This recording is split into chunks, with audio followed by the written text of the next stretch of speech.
Today, I'm exploring an ancient civilization that terraformed the desert, the truth about crystal skulls, and other mysteries that allude to ancient humans having advanced technology. Precision drilling. The great temples of India are truly mystifying. There are too many temples across the subcontinent to count, and too many with seemingly supernatural features to tell you about. There are temples where statues appear to change color with the shift between the new moon and the full moon. There are even pillars that produce basic notes of classical music. But the Hoysalaswara temple is on a higher level than the other temples. Its pillars appear to have been made using some sort of advanced drilling machine. The surface of the pillars is perfectly smooth, with thousands of minuscule grooves that look as if they were made using micro-drilling technology. The polished pillars inside the holy sanctum at the core of the temple look like they've been 3D printed. That's how perfect they are. There's no explanation for how the pillars were created over 800 years ago. And to make things even stranger, there's a gear sculpture that looks suspiciously like a gear from a modern piece of machinery. It doesn't end with gears and pillars though. This fantastic temple from the 12th century, located in Karnataka, is also famous for its unusual statues. It has statues of gods who appear to be wearing headdresses that look a little like astronaut helmets. The god statues are carrying obscure devices that could be interpreted as modern tools and weaponry. The whole temple is beyond bizarre. The Lake Winnipesaukee mystery. In the quiet town of Meredith, New Hampshire, construction workers came across something that, to this day, has never been explained. The year was 1872, and the workers were hired by someone named Seneca A. Ladd to dig fence posts near Lake Winnipesaukee. As they were digging, the workers hit a stone. They excavated it from its hole and were dumbfounded by what they saw. It was an egg-shaped stone of perfect proportions. Seneca, a local businessman, believed that it was a Native American relic. However, the stone could just as easily be evidence of alien technology on planet Earth. Known as the Lake Winnipesaukee Mystery Stone, the rock is about 4 inches long and 2.5 inches wide. It's made of quartzite, a rock that's not native to where it was discovered in New Hampshire. But what makes the stone truly mysterious are the symbols carved into its face. There are some carvings of arrows, and one depicts the moon, but there are others that seem to show an ear of corn, a teepee, and the biggest of all, a human face. These are not unusual carvings to find on a Native American relic. What makes them special is just how perfectly they were done. It looks as if the carvings were made using lasers, because there's no evidence of chips or cracks from stone tools. This looks like the work of modern technology. And the mystery isn't over yet. There are also holes bored into both sides of the stone that couldn't have been created without advanced technology. The holes are incredibly smooth, clearly done by a power tool. Some have dismissed the stone as nonsense, saying the holes were drilled in the 19th century. Non-believers say that even if the stone is a legitimate relic, the holes were surely made by a modern person who defaced it. Some researchers claim that the stone isn't even North American, but rather Celtic in origin. Another crazy part of the story is that not a single other artifact like this has ever been found in the United States of America. The Mystery Stone is 100% unique, with no other relics found near it. The Mystery Stone was found buried in the ground by itself, which is highly unusual. An artifact of this caliber should have been buried alongside other artifacts, or at least near something ancient. Could the stone have fallen from the sky? What do you think? The Smithy. There were skilled labourers in England producing highly advanced technology 2,700 years ago. In Oxfordshire, archaeologists recently discovered a workshop from the Iron Age that has completely blown everyone away. But what's so special about a blacksmith? Well, nothing if it was in the Middle Ages, but this one dates back to 770 BC. Archaeologists found scraps of metal that came off the hot iron as it was hammered into shape by a blacksmith. They found the remnants of the billows used to keep the flame roaring. All the evidence points to the smithy being way too advanced for its day and age. This was a place where extremely skilled craftsmen shaped iron ore into high-end products. Products like swords, tools, and wheels for chariots. I should mention that scientists already knew that humans were shaping iron 2,700 years ago. This was the beginning of the Iron Age after all, an age that gets its name from humans learning to manipulate iron. It's the sheer impressiveness of this smithy that has the jaws of experts on the floor. Some of the equipment found within the ruins is the equipment used by the Vikings and the Saxons almost 2,000 years later. Jerry McDonnell, a specialist in metallurgy and archaeology, called the discoveries remarkable. So where did these ancient blacksmiths learn their art? What happened in human history when people went from banging sticks together to producing iron artifacts? It's an enigma that researchers are desperate to solve. There must be an explanation for how human ingenuity leaped forward so suddenly. And now for number 12. But first I wanted to give a big shout out to Garan Daredevil and Darcy Lion. Thanks so much for watching and supporting OE. If you're new here, be sure to subscribe and join the family. The Garamantes. 2,000 years ago, the Sahara Desert was a dry and inhospitable place where no human being should have been able to live. And yet the Garamantes civilization was able to transform the Sahara into a paradise. Did they terraform the desert using advanced technology, or did they come up with a simple way to bring water to the barren wasteland? Up until the 1960s, archaeologists didn't think the Garamantes were particularly important to history. They were assumed to have been a minor power in North Africa, concentrated in the desert of Libya. Then, in the 1st century AD, they were conquered by the Romans. But in recent years, more and more information has been turning up about the Saharan kingdom. They were larger and more powerful than historians previously thought. They had huge cities with massive populations. They were the definitive power in the Sahara. But how did they have drinking water? More recent excavations have revealed that the Garamantes had multiple engineering systems in place to survive. They carved aquifers from sandstone rocks, created subterranean tunnels, and they even figured out how to manipulate gravity. They did all of this engineering just to bring water to their lands, which helped grow crops and keep everyone from dying. Researcher Frank Schwartz from Ohio State University said that the Garamantes were the first big society to establish themselves in Africa without being anywhere near a river, but they weren't new to the region. Frank said that the ancestors of the Garamantes were Neolithic cattle drivers who lived in the Sahara when it was still green and wet. These people likely adapted as the climate changed, forging new technologies where necessary. It's unlikely that they had help from aliens or more intelligent life forms. These were simply people of the desert who understood science. They tapped into the ancient underground aquifers and pumped the water into their cities. Unfortunately for them, though, they pumped it all and ran out of water. By 100 AD, the kingdom ran out of H2O and collapsed. Ancient glue. Have you ever looked at something and wondered how someone could have possibly thought to invent it? Like glue, for example. Who had the brilliant idea to create a sticky gelatin out of cattle collagen? According to a recent discovery out of China, the inventor of glue may have lived 3,500 years ago. Associate Professor Yang Yimin from the Chinese Academy of Sciences found examples of glue in a very old tomb. The tomb is in the Zhaohe Cemetery, where over 300 graves of adults and children are hidden deep beneath the Taklamakan Desert. The necropolis is home to one of the largest collections of naturally mummified humans in the world.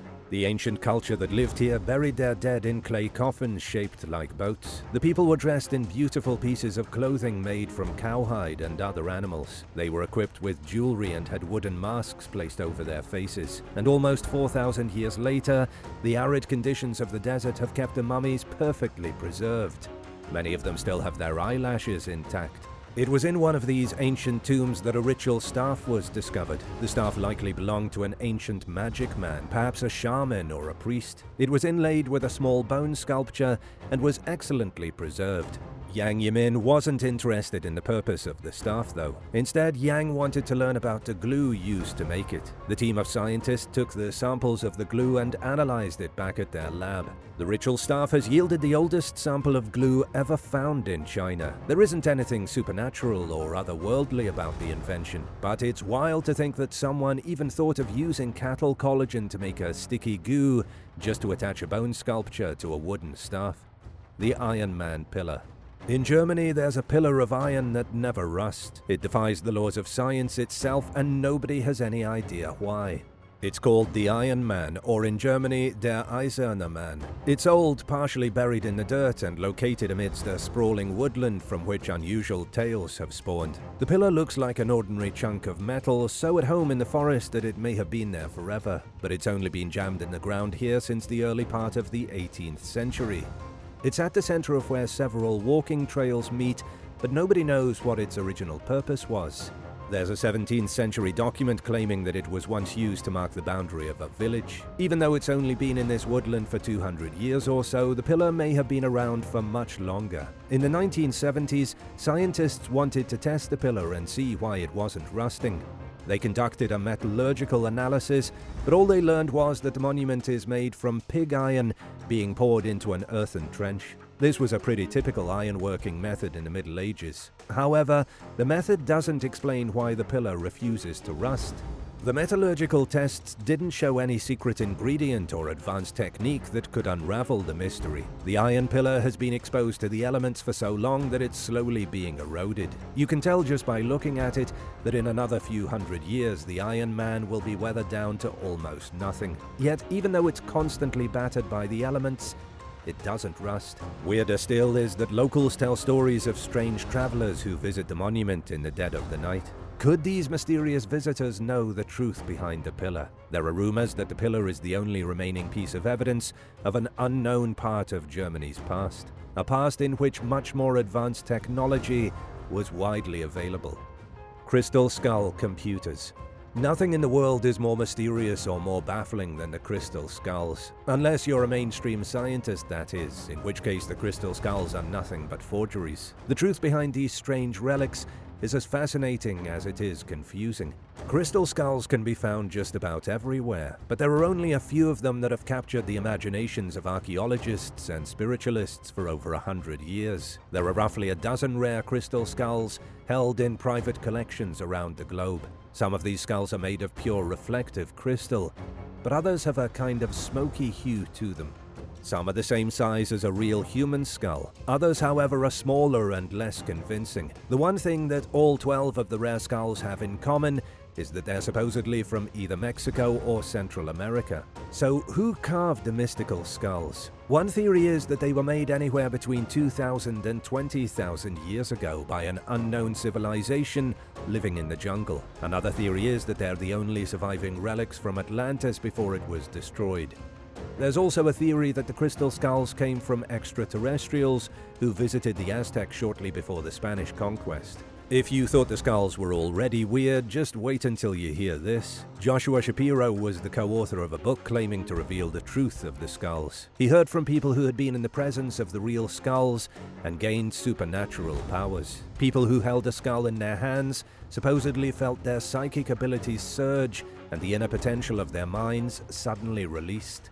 Others were miraculously healed by being near a crystal skull. In Joshua's book, he wrote that the crystal skulls are a form of computer. The skulls record energy and vibrations, then store that information inside impossibly complex systems within the skull. Systems that humans aren't even close to figuring out. Joshua believes the skulls contain the entire history of the world. Just imagine each skull as an external hard drive with billions of terabytes of space on it. But are the skulls really supercomputers from a lost civilization or a race of aliens? The experts say that couldn't be possible. It's true, though, that skulls were prominent in the artwork of Mesoamerican cultures. Michael Smith, an anthropologist from Arizona State University, says the skull was a symbol of regeneration. The Aztecs represented several gods using skulls and believed they could invoke the power of gods with human heads. But the Aztecs surely didn't have technology to create skull computers, right? Both the British Museum and the Smithsonian Institution have performed electron microscope analyses on crystal skulls. The museums say that not only are the skulls not advanced technology, but they were made as recently as the 1800s, likely as forgeries or as tourist trinkets. The King Udi Hammer. The King Udi Hammer is a mysterious metal object that was discovered lodged in a block of sandstone. Some think it looks like a nail, but others think it's more of a hammer. Nobody can agree on precisely what the metal object is. What people can agree on is that the artifact makes no sense scientifically. In 1845, the British Association for the Advancement of Science held their annual meeting. At the meeting, Sir David Brewster brought up concerns he had with a mysterious metallic object obtained from the King Udi quarry in Scotland. The quarry contains layers of stone and till from the Devonian period, which was roughly 400 million years ago. At the time of the discovery, the quarry had already been worked for many decades. Rough blocks of sandstone were cut and transferred to a workstation, where they were cleared of till and shaped by stonemason. Then the blocks of stone were transported to a different site. The metallic object was found after it left King Udi, embedded in a piece of sandstone that came from deep in the ground. The object couldn't have been a recent deposit because the geological stratum from which the block came was ancient. Or in simpler words, the metallic object came from a place in the earth that had been sealed for the past 400 million years or so. Sir David Brewster claimed that the object was just shy of 2 feet long. It appeared to be proof of advanced technology lost within the planet. A piece of metal from an advanced society, human or otherwise, that lived in Scotland millions of years before the dinosaurs. This is one wacky artifact you don't hear much about for good reason. The evidence is extremely circumstantial. There was never a photograph taken of the King Udi Hammer, and nobody knows where it is today. It's impossible to even confirm if Sir David Brewster's story is real, though he was a real person. What are your thoughts on this piece of metal? Could it be the proof we've all been waiting for? Did a technologically advanced civilization really call this planet home 500 million years ago? Let us know what you think in the comments. And while you're at it, subscribe to the channel. The oldest piece of music.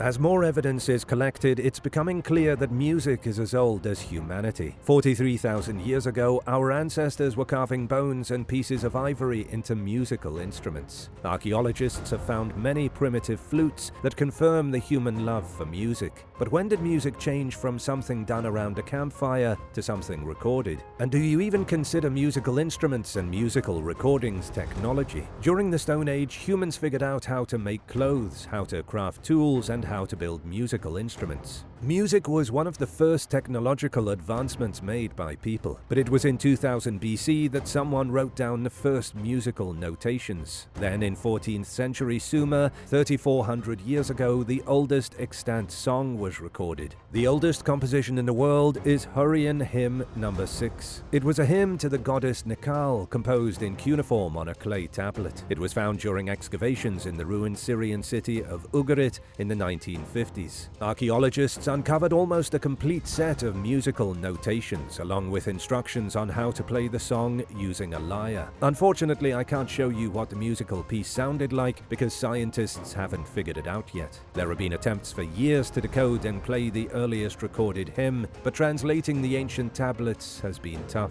In 2009, Syrian composer Malek Jandali performed his version of the hymn with a full orchestra. This was pretty incredible since the clay tablet was found in Syria, making it a point of national pride. That said, scientists say there's no definitive version, and there won't be until the hymn is properly decoded. Flying discs. How aware were medieval people of space aliens? The answer might lie in a tapestry from 1538 AD. It's known as the Summer's Triumph, a beautiful work of art that contains UFOs. In the early part of the 16th century, Bruges was the capital of West Flanders in what's currently Belgium. The Summer's Triumph tapestry came from Bruges, though its creator is unknown. The tapestry shows the ascent of a ruler to the seat of power, but again, nobody knows which ruler is depicted. The scene is big and dramatic, a snapshot of an exciting medieval summer. You wouldn't even notice anything unusual about the tapestry unless you looked very closely at the top left-hand side. There you can see flying objects painted jet black. They don't have anything to do with religious symbolism. They aren't being focused on since they're bland and in the background. To the people depicted in the piece of art, they're just random saucer-shaped objects in the sky. You might dismiss the flying saucers as artistic flair, if not for one big fact. The same flying saucers appear in multiple artworks from the Middle Ages. For example, another medieval tapestry called The Life of the Virgin Mary and another one called Magnificat, created in the year 1330 AD. These two tapestries are housed at the Notre Dame Basilica in France, each showing the same black objects in the sky. But were these real flying saucers, or were they meant as symbols of divine intervention? There are many who believe medieval people were aware of visitors from another world. The technology had been known to humankind for thousands of years. It's just that for reasons unknown, nobody recorded it. Only artists showed glimpses of the flying vehicles in their artwork. Roman concrete. How did Romans come up with such strong concrete? The concrete developed by the Romans over 2,000 years ago is stronger than modern concrete. The material used to build the Colosseum is more durable than seems scientifically possible. Roman concrete has even been found to heal itself as if by magic. Across the ancient world, civilizations rose and fell, and as they fell, their buildings fell with them, crumbling into dust. But not in Rome. Even after 1,400 years of standing proud, a devastating earthquake 600 years ago failed to destroy the Colosseum. Sure, parts of it came tumbling down, but the great arena has never fully collapsed. Its enduring strength owes itself to Roman concrete. A team of researchers recently got together with the goal of figuring out the secret of the ancient concrete once and for all. And after a lot of tests, the team believes they have a potential answer. For years, architects speculated that there was one material in particular that gave Roman concrete its indestructible form.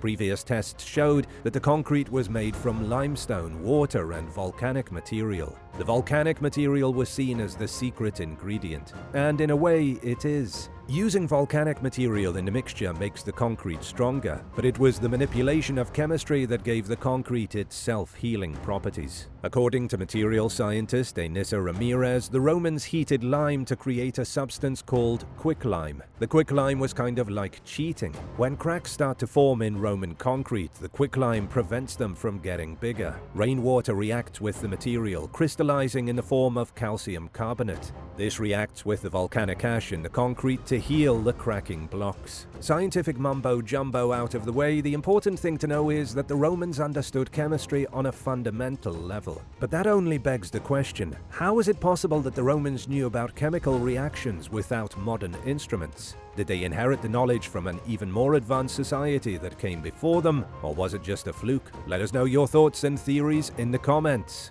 The Dorchester pot. One of the oldest artifacts on this planet is from 500 million years ago and was found in Dorchester, Massachusetts. The object in question is a pot or vase, nobody's entirely sure which. It was uncovered in an explosion while breaking rock in 1851. The rock was being blasted in one of the oldest sections of Dorchester, known as Meeting House Hill. When the object was recovered, it was split into two pieces. It had suffered a fair bit of damage from the explosion, but what really caught people off guard was the fact that the object clearly wasn't from New England. It looked much more ancient, likely originating in a different time. And to make things stranger, the pot was blasted out of a geological formation called the Roxbury Conglomerate. The rock of the formation is between 570 and 593 million years old. It's presumed that the pot was embedded inside the stone and had been for more than 500 million years. The truth of the Dorchester pot is unknown to this very day. Many have used the story to support the theory of creationism, saying that the Earth is less than 10,000 years old and all of what you know about science, geology, space, and radiocarbon dating is wrong. On the other hand, others believe the pot to be proof of a human presence on this planet in the days before creatures walked on land. Could it be that there were people on Earth with advanced technology even before life flourished? The experts doubt it. Mainstream scientists argue that the Dorchester pot isn't from an ancient civilization. Archaeologist James Doser said the Dorchester pot was obviously a candlestick made in the Victorian style. But what do you think? Medieval shipbuilding. Archaeologists in Sweden have uncovered the mysteries behind a merchant ship that sank in the 15th century. The shipwreck sitting at the bottom of the Baltic Sea has given experts insight into some of the advanced technology used by medieval shipbuilders. Scientists are calling it the Madero wreck, but it's nothing new. The ship was originally discovered in the 1960s in the Stockholm archipelago. The technology wasn't around to investigate it thoroughly until the early 2000s. That was when scientists dated the wreckage as being from the Middle Ages. Now, 20 years later, Niklas Eriksson from Stockholm University has conducted an even more intricate investigation. Eriksson said his renewed interest in the wreckage comes from one simple fact. The thing is, nobody knows much about ships from the 15th century. This was just before the boom in sea exploration. The 15th century saw an incredible surge in innovation, with bigger and better ships being constructed. This incredible revolution in shipbuilding technologies is what led to European expansion into the New World, and ultimately the age of colonialism that saw European powers spread to the farthest corners of the globe. Through detailed analysis, the team of scientists was able to learn heaps about the ancient vessel. For example, the trees used for the wood of the hull were cut down in the year 1467 AD. The team also found trace amounts of iron, indicating that the ship was heavily armed when it sank. This was a big deal because nobody knew how armed merchant ships were in the 1400s. As of right now, this is one of the biggest vessels of its time ever found. Ericsson's team said that it was over 65 feet long, with its hull measuring over 25 feet wide. Also, the wooden planks and clay bricks came from 2 different places, suggesting there was a bustling trade industry involved in the creation of ships. The Middle Ages weren't nearly as primitive as many people believe.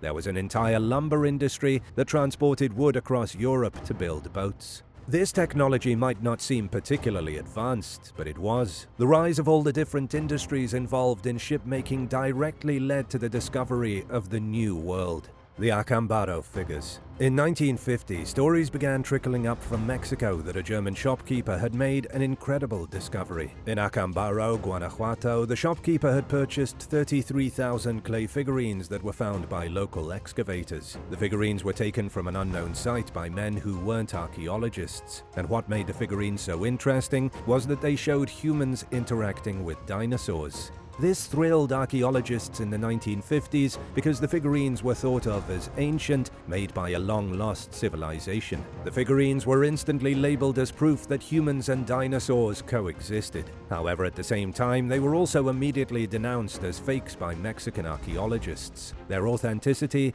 depended on who you asked. It was enthusiasts outside the archaeological community who were the most intrigued by the Acambaro figurines. Articles began appearing in mainstream publications about the connection between humans and dinosaurs. People started wondering if dinosaurs really went extinct 66 million years ago, or if the last ones died off much more recently. People also started wondering about ancient civilizations. The idea was born that there was an advanced race of humans who lived with dinosaurs. So maybe the asteroid that killed the dinosaurs also pushed human civilization back millions of years. Almost 75 years have passed since the discovery of the figurines, and scientists still don't know what to think. If the figurines were created to make the German shopkeeper money, it didn't work. Also, nobody's ever figured out how 33,000 of the figurines could have been forged so quickly. If it was the German shopkeeper working alone, it would have taken his whole life to create these figurines. Another thought is that maybe he had hired a whole team of villagers to help build them. But if that were the case, surely someone would have squealed by now. There's always at least one squealer. There's some evidence against the figurines being legitimate. There haven't been any dinosaur fossils found in the Acambaro region, although that's purely circumstantial. The main point of contention is that dinosaurs aren't recorded anywhere in Mexican culture. None of the ancient groups like the Aztec, Maya, or Olmec mentioned prehistoric beasts wandering around. If these figures were made by men and women who lived with dinosaurs, they must have been around long before all known civilizations in Mexico. In other words, the civilization would be from tens of thousands of years ago at the very least. But what about the figurines themselves? Surely scientists have been able to identify an approximate date using modern technology, right? They have, but it's complicated.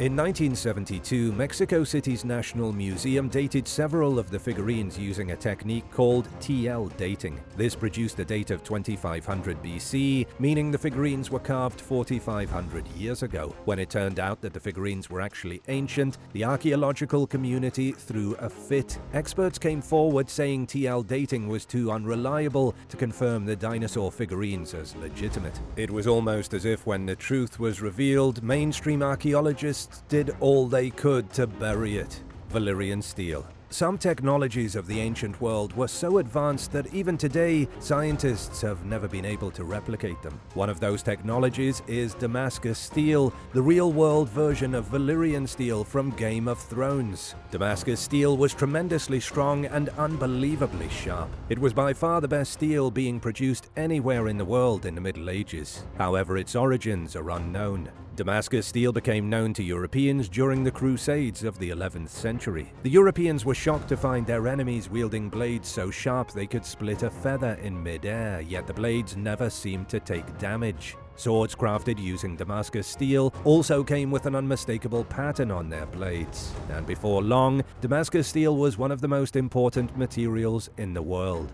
To understand the power of Damascus steel, I need to turn into a metallurgist for a minute. The thing about steel is that it's made from iron and carbon, although mostly iron. Ancient metalsmiths in the Iron Age figured out how to make weapons and tools from iron, but they didn't know the complexities of it. They knew that when they melted iron ore, they could shape it into various things. It took centuries for metalsmiths to realize certain ores produced certain properties. One type of ore would make a much lighter iron than a different type of ore. Damascus steel was the result of a genius mixing different iron ores to make a metal that was both strong and flexible. I should let you know that Damascus steel likely wasn't invented in Damascus. Experts believe it may have come from India, with the iron ingots shipped to the city of Damascus in Syria. There, metalsmiths shaped the ingots into swords, which were then traded around the world. The most shocking part is just how long Damascus steel was used. By the 1600s, Damascus steel was being used to make gun barrels. The steel was so popular that production increased across Europe and the British Isles. The use of this steel only came to an end in the 1900s, when Germany started World War I.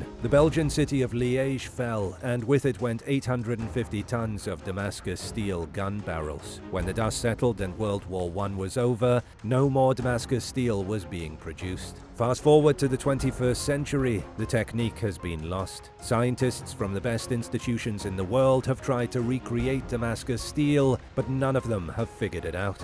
Do you believe ancient humans had access to advanced technology? Let us know what you think in the comments down below. And if you enjoyed this video, be sure to leave a like and subscribe to the channel. Thank you so much for watching, and we'll see you in the next one. Bye.